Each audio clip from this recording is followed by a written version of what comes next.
shaping up to be a scorching April across Nigeria, with temperatures expected to soar as high as 42 degrees Celsius in the north.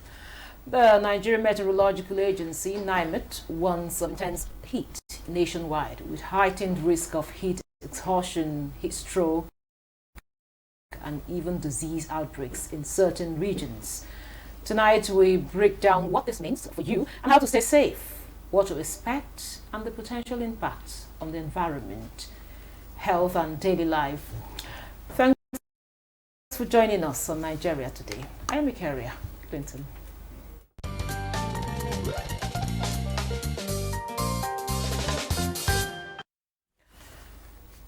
To discuss the April NIMET weather alert and its implications on health and environment, I have with me here in the studio Dr. Isaac Eboja, who is a public health specialist. It's good to have you once again on Nigeria Today. My pleasure. Good evening. And also with us in the studio is Dr. Chimere May Ohajinwa, the team lead C-Circle Research and C-Circle Foundation for Sustainable Health and Environment. She's also an environmental scientist and a public health specialist. It's good to have you on Nigeria Today. Thank you. I'll start with you, Dr. Isaac. NIMET has given the warning, of extreme heat across the country this April. We hear of heat exhaustion, heat stroke, and of course the other time we talked about the heat stress. So talk to us about what all this means and why we should be concerned. Okay. The normal body temperature is 37 degrees. And during this time when the temperature increases in the environment, inside or outside the house or wherever you are, the body temperature increases to a point where you become tired, you become weak, you sweat a lot, you may have muscle cramps. That is heat stress or heat exhaustion. If that progresses to a point where it affects your mental status, where you become confused, delirious, irritable, superactive, you may have vomiting, and you maybe become unconscious. That is now heat stroke. And when you have that, it can progress from being unconscious to death. So the most important key things to look out for is the fact that your body temperature has increased, you are losing a lot of water from your system, you are uncomfortable because your body system is not functioning normally. Okay, now, how serious can this be, really? It can be very serious. Like I told you, when it progresses from heat exhaustion or heat stress to heat stroke, in which case you become delirious, you become confused, you become irritable, you can vomit, you can become unconscious, and from there, you can die. So it is a very serious condition. Okay, now, Dr. May, we've talked about, just like Dr. Isaac mentioned, it can be very, very serious to the extent of one losing his or her life in the process. Now, what is really driving this intense heat we're having this month? Okay, so there are a couple of things that could be driving it. Now, so globally, we are having global warming, and Nigeria is not an exception. And so it might not be as much like that, but what are the things we are doing? If you are having a lot of cutting down of the trees, these things are contributing, because you see, where you have more trees, where you have forests, you have more rain as well. So if you are now cutting it, it's like you are now exposing the soil. So the soil is emitting the little water it has, everywhere is hot. So like you have in the urban areas, we are tying our streets, we are tying the concrete, so they absorb heat and they release it, and then it becomes hotter. So you find out that the cities are going to be hotter than the villages, right? But then, where you have, you've cut down a lot of trees as well that could have provided that cooling effect. It has its own effect. But this is even beyond you having heat stress. The animals that depend if you're losing all of those, Animals are running away, they're finding it difficult to survive, plants are finding it difficult to survive. So it has a cycle of how it affects us as a person as well. So it means there are a lot of things we need to do to make sure that we don't get to that point that they're like now running up and down when we don't even have enough health facilities in the first place. Okay, but before we come down to what exactly we have to do, whether in the short term or in the long, the long term. Now, Dr. Isaac, talking about the heat stroke, talking about the heat stress, the heat exhaustion, and all of that, what should people actually be looking out for? Well, first of all, what you should be looking out for is the fact that the weather is very hot, you are sweating, you are uncomfortable, you are losing a lot of water through sweating and perspiration, and you may become weak than normal. But sometimes too, the temperature may be high, but you may not be sweating. But that doesn't mean that your body temperature is normal. Your body temperature can be very high, but you may not be sweating. So one has to be careful about that. But the most important thing is the fact that you will know. You will not feel normal. You will not feel strong. Sometimes you may even have muscle cramps. And like I said before, if it progresses further, you become very irritable. Everything irritates you. You become confused. You become delirious. You become like a mad person. You behave like a mad person. Really? Can you also be feeling, dizzy? Because sometimes after walking Yes. under the sun, you feel... When you lose a lot of water, you become dizzy. Let me talk about this, especially for women who are experiencing menopause. They are prone to increased body temperature at this time. So when there's a change in temperature and the temperature is higher than normal, it increases their own problem because normally their body temperature increases because of hormonal changes in their body.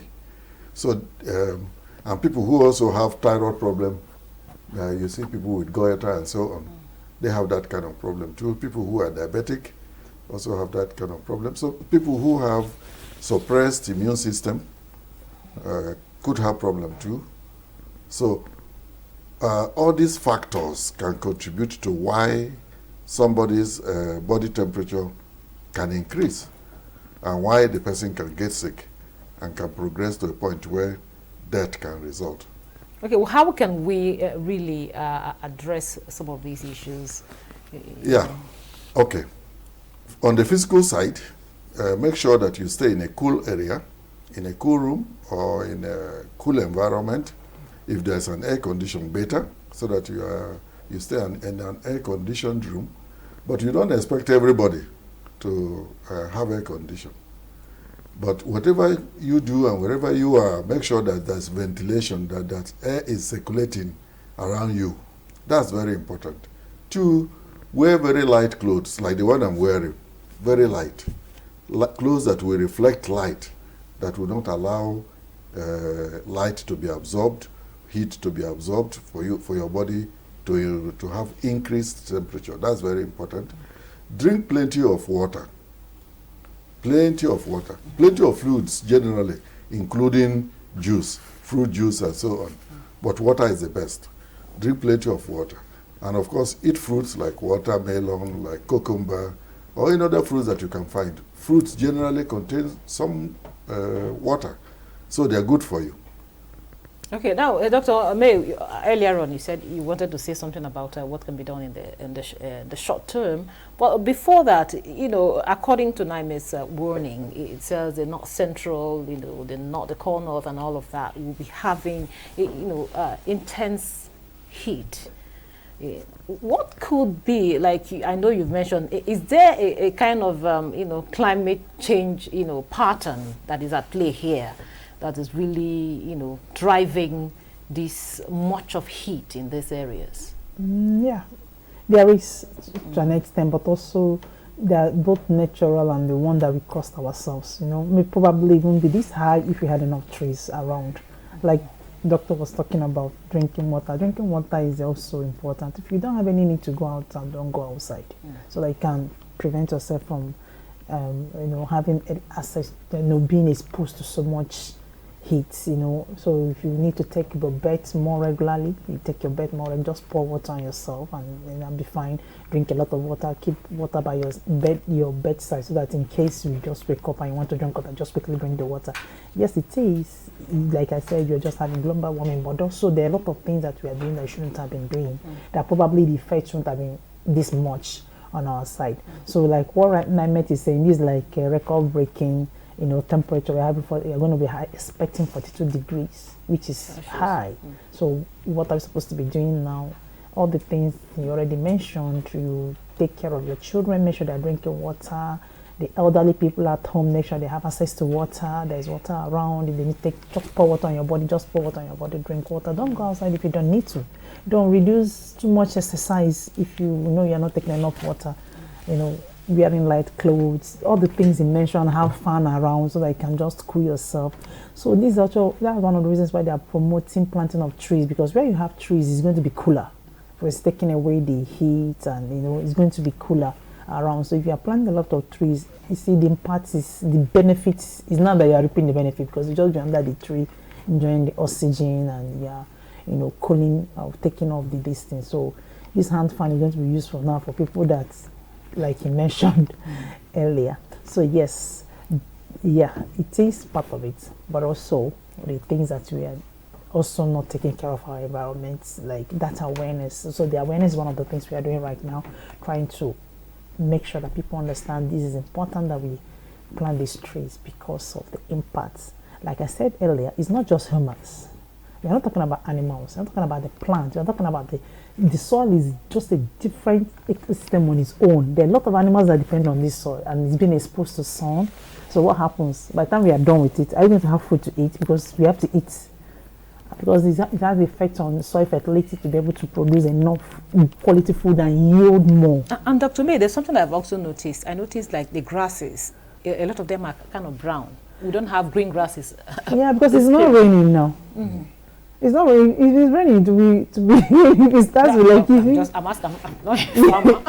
I'm asking. Yeah, because it's not raining. Once it starts raining, then they'll turn green again. So if you need to water them, that'll be fine. But also means that the soil is drying up quick as well. So places where you don't have rivers, the rivers are drying up as well. So what is going to be happening to those people there? So places that you think, oh, they have rivers, but it's warming up as well too. So what's going to be happening, So that's why NIMET is emphasizing on Nigeria, because they don't have as much rivers that you have in the south. Then so you prepare for it. So are there kind of artificial measures we can use? Because you just said some rivers are drying up. But we already have boreholes. Even some of the boreholes are drying up right now.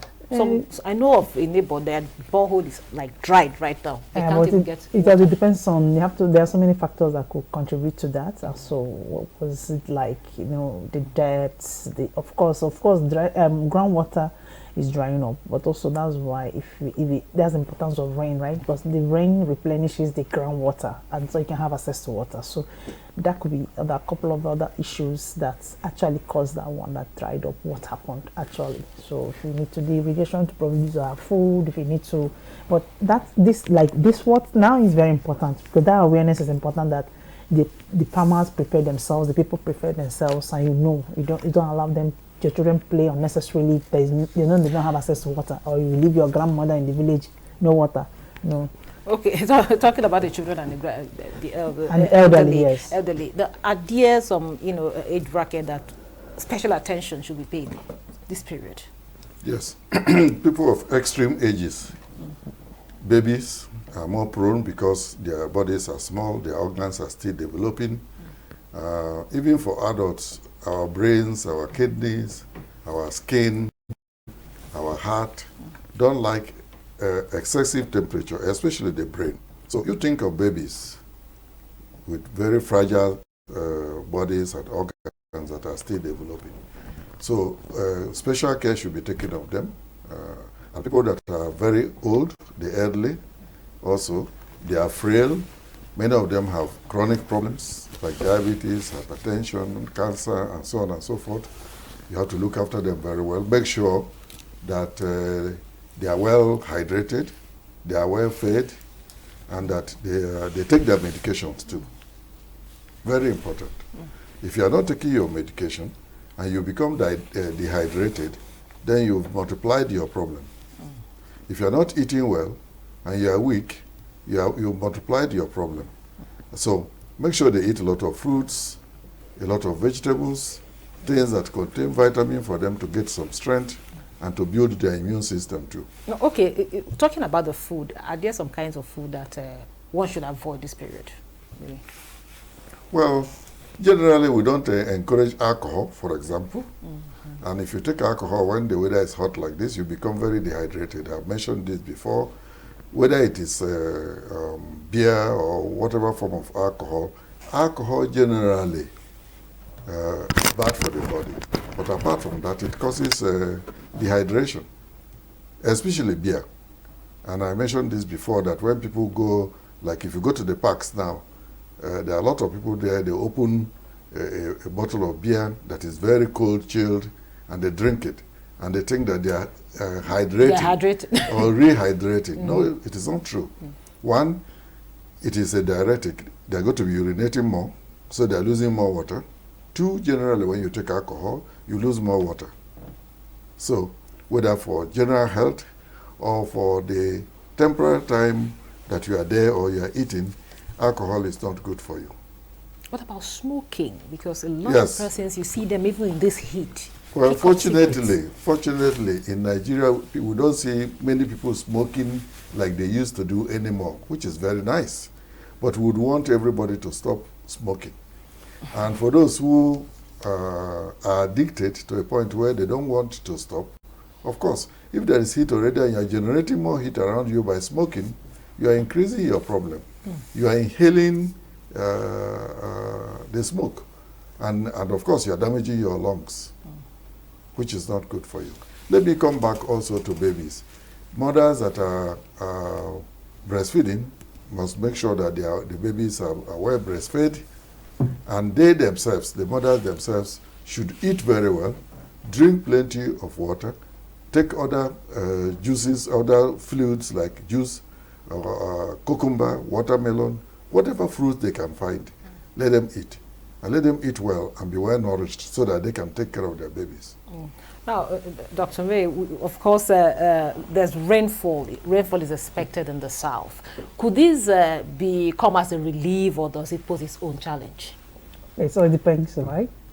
There's so many factors. So if it's coming to the point that we're having flooding, it means farmlands might be washed off. So there could be higher prices for food. It's not just like in the north. So if the soil are drying up, you're not yielding much. If the flood is happening in the south, you're washing off the farms as well. So that means the food prices will go up. The sound of higher prices of food, we really don't want to hear that, right? Yeah, but these are some of the things. So like I always say, sometimes we talk about this flooding, but what are the things we are doing to stop it? What's the waste management like? What's the drainage system like? If you are blocking out the drainage system with your dustbin, some people see when it's raining, that's when they'll bring out their dustbin and put inside the gutter. So you're blocking those things, and you have flood, and you run around to say there's flood. But sometimes these things are not just because there's too much flood. It's also because of the things we are not even doing to prevent it before it becomes that big problem, right? So if we are having this, that means we are preparing for it. We are promoting like what we are having now. Planting trees, making sure the drainages are working. If there's irrigation system we're going to use where there is no rain, so that we can start watering the farms and make sure that we have the food prices are stable. So things that will affect the livestock, so that means meat will not be available, the chicken and the goats are dying. So how are we doing, making sure that these things are replenished, right? So places that a NIMET report also talked about having warmer regions in some places like Benue, Kogi. So that means we'll be expecting malaria, having more cases of malaria. So if people know, they're protecting themselves, because you now know that the environment is going to be so conducive for mosquitoes to grow. So you protect it, part of the things that NIMET report mentioned. So if you're having some of those states that we have mentioned, they're preparing some places they mentioned about having flooding. So you're preparing for it, making sure people are not in the flood lines, making sure the drainage systems are opened, making sure that, so that we don't just, degenerate from having this to now having both hunger, this one, that one, that one, that one. No. So the preparation, that's one of the things we're talking about. Another thing the NIMET result mentioned was that in the north there might be some dust storms, sandstorms that might end up causing respiratory diseases, right? So like I said, if you don't need to be outside, you don't need to be outside because of the weather. So that you already know. So it means that if it's going out and it's going to happen, wear your nose mask, wear your goggle, make sure it doesn't affect you because it can cause some respiratory issues as well. Okay. Now, like Dr. May mentioned, malaria. Of course, it's also part of the NIMET warning that malaria activities, there will be malaria in some parts of, the country because of extreme heat and all of that. So how does extreme heat contribute to, malaria, to, mosquito activities? Because I thought it comes with the rain, Well, it is not necessarily because of the heat, but because of the fact that people don't stay indoors anymore. They don't close their doors. They go outside to sleep outside, exposed. And even when you are inside, you want to open your doors and windows so that you can get ventilation. And when you open your doors and windows and there are no screens, you are inviting mosquitoes to come in. So you are more exposed to mosquitoes. So it's not only because of the heat. It is because of the exposure that you expose yourself to. So what kind of precautions can you take to prevent any? Well, you can use mosquito nets, which is very important. If you are a family, for example, especially the children and the old people, make sure that they sleep under the net, even if they're sleeping outside. A lot of people this time of the year don't sleep inside the houses. I'm wondering, really, Dr. Isaac, you're talking about mosquito net now that we're talking about extreme heat. It's going to be very, very, very hot, especially when probably there's no light and you are under the mosquito net. I can't. No, if you're outside, it's not that bad. If you're inside the house, yes. But if you're outside, it's not that bad. Yeah, you can manage. It's not the best, but it's manageable. No. Now, the north, from the north, there's a lot of meningitis outbreak. Can you explain the link, with the hot weather and the meningitis, and of course, what people should be doing to avert this outbreak? Okay, meningitis means that the outer covering, the membrane of the brain and the spinal cord is inflamed. What causes the inflammation? Increased temperature. And sometimes what causes the temperature? Infection caused by bacteria or by virus. So when you hear of spinal meningitis, for example, it means that the meninges, the membrane covering the brain, if you remove the skull of the human head, what you see is the outer covering of the brain. If that becomes inflamed as a result of infection caused by bacteria or by virus or whatever, the temperature of the person that is experiencing this has increased, and that's the reason for the inflammation. And so people need to be very careful. And when there are signs of meningitis, which will be irritation, person will become irritable, person will become confused, and can even become unconscious. So, and the body temperature will be very high, of course. So these are things that you look out for. If you touch the person, it's as if they are hitting somewhere inside. So what should you do immediately if you have somebody? I mentioned this because, like I said, sometimes your body temperature may be very high, but you may not be sweating. So you need to look out for body temperature, which is a more reliable way of knowing that your body temperature is higher than normal. Don't necessarily look for somebody who is sweating. Yes, for most times, when your body is very hot, you'll be sweating. But there are times also when you may not sweat, but your body temperature is very high. And that could even be more dangerous. Yeah. Thank you very much, Dr. Isaac Eboja, a public health specialist. Thank you so much for sharing your thoughts with us and your My perspective. pleasure. And also Dr. Chimeremeo Hajinwa is a team lead, Circle Research and Circle Foundation for Sustainable Health and Environment, and also a public health specialist. Thank you so much for coming on the program. We should talk about erosion as well. We're expecting that in the Southeast. Maybe some other time we'll talk about that. And thank you for being part of the program. I'm Ikeria Clinton. Goodbye.